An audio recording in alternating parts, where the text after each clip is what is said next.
vu dans l'épisode précédent, à la base, Noël, c'était pas du tout là pour fêter la naissance de Jésus. Si t'as toujours pas vu l'épisode, tu peux y aller. Il dure 3 minutes, tu perds pas grand chose. Donc du coup, étant donné que Noël, comme fête chrétienne, a été créé juste pour remplacer des fêtes païennes existantes avant, est-ce que ça veut dire que Jésus n'est pas né le 25 décembre? Je vous pose la question. Spoiler alerte, non.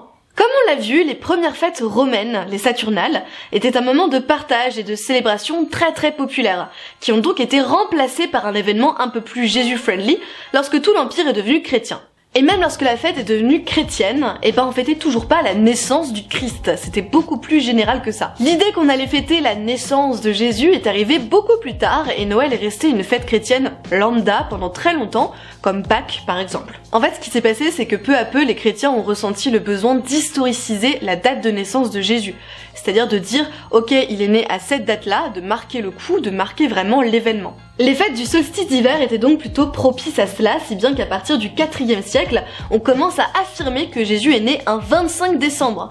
Et Noël prend de plus en plus de place comme fête chrétienne, aux côtés des classiques Pâques ou encore la Pentecôte. Finalement, avec le temps, tout le monde s'est plus ou moins mis d'accord sur cette date du 25 décembre. À commencer par les évêques et les représentants de la chrétienté qui ne voient aucun mal à ce que Jésus soit né à cette date, pour une question de praticité avec les fêtes populaires déjà existantes, et parce que Jésus a été annoncé comme le soleil de la justice, l'astre levant, et donc ça faisait plutôt piper qu'il soit né au solstice d'hiver. Bon du coup, ok, le coup du 25 décembre, ça a pas grand chose à voir avec la date de naissance de Jésus, mais du coup, il est né quand ? On n'a aucune certitude concernant cette date. Mais déjà, on sait que ça n'est peut-être pas un 25 décembre, si on en croit en tout cas l'évangile selon Luc. Il explique que pendant cet événement, pendant la naissance du Christ, des bergers passaient dans les champs la nuit pour garder leurs troupeaux. Et ça serait assez peu probable que Jésus soit né en hiver, sachant que cette saison de l'année était assez difficile, assez rude, et que les bergers qui gardent le bétail la nuit, ça courait pas les rues. Enfin, les champs.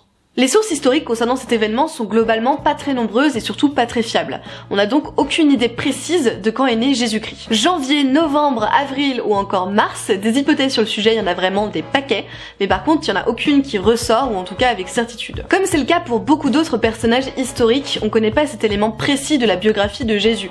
Et de toute façon, ça importait peu aux évangélistes. On comprend mieux pourquoi est-ce que cette date du 25 décembre a été fixée à l'époque, c'était pour répondre à un besoin, celui d'historiciser la naissance du Christ. Et d'ailleurs, on n'est même pas certain de l'année de naissance de Jésus.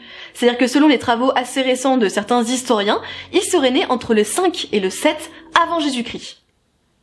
Alors oui, ça peut sembler un petit peu paradoxal, mais en fait ça s'explique assez simplement avec les changements de calendrier et d'autres choses.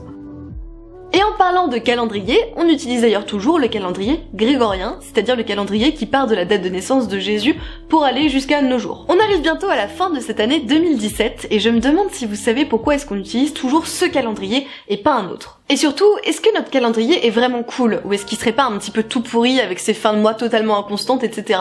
Est-ce qu'il aurait pas un petit peu trop vieilli puisqu'il quand même il commence à dater, hein. Est-ce qu'il n'existerait pas de meilleures alternatives de calendrier qui existent et est-ce que c'est possible qu'on puisse changer de calendrier à l'avenir? Tout ça, on le verra dans quelques jours à l'occasion de ce changement d'année et pour le dernier épisode de cette série bonus entre guillemets. Si vous avez passé un bon moment, n'hésitez surtout pas à laisser un like à cette vidéo, ça me ferait vraiment super plaisir. On se retrouve donc très vite et en attendant, je vous dis au revoir et à très vite pour de nouvelles aventures.